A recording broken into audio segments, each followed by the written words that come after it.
Hey there guys, Kieran here with another review from the Scene to Screen podcast, and as you'll know because you hit the play button and you saw the title, this is my full spoiler-free review of the new Tomb Raider movie. And yeah, I guess this is technically a reboot of the older Angelina Jolie films, but really it's an adaptation, the first adaptation of the newer rebooted games. And this time around, Alicia Vikander is the actor playing Lara Croft, and this is a very different version of the character than you might expect. We don't begin where Lara is already a badass hero. The story starts with a young girl who doesn't really know what she's doing and she doesn't really have a purpose. But over the course of the film, we see Lara go from being this kind of reckless and rebellious kid, and we see her develop into the badass bow-wielding hero that we all love from the games. And the first thing that I want to talk about in this review is Alicia Vikander, because she's the main ingredient to this film's success. Without a good Lara Croft, it's impossible to make a good Tomb Raider film. And I know that there was a lot of backlash when Vikander was first announced as Lara, but I was pretty much on board with her from the beginning. I'll admit that I haven't played all of the Tomb Raider games, but I knew enough about the character and the story to know that Vikander could do a great job. And I'm so happy that I wasn't one of the internet trolls that bashed Vikander online, because her portrayal of Lara in this film is easily the best thing about this new Tomb Raider.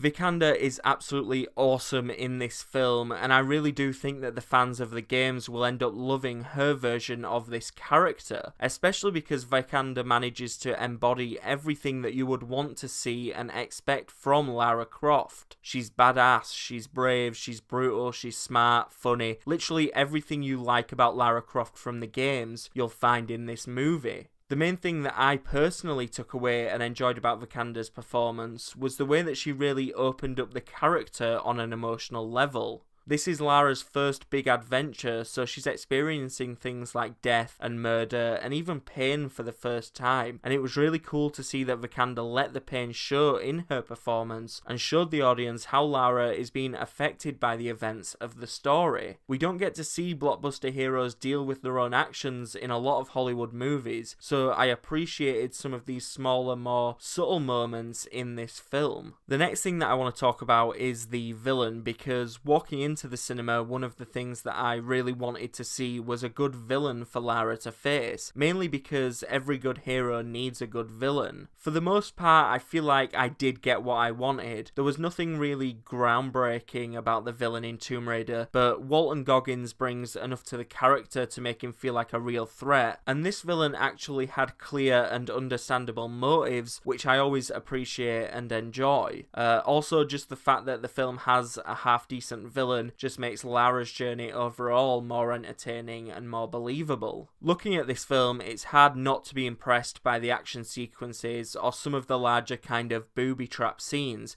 because that's something that this film does really well. The scenes from the trailer where she's trying to escape the destroyed plane or dodge razor sharp blades are handled almost perfectly. Obviously, you know that Lara isn't going to die in any of these scenes, but at various points throughout, it kind of runs through your head that, oh shit, she might die here, and that's a nice touch. It must be really difficult to make that happen in the audience's mind. And then, in some of the fight scenes, when Lara is fighting in the movie, she's not doing some kind of crazy kung fu or taking guys out like they're nothing.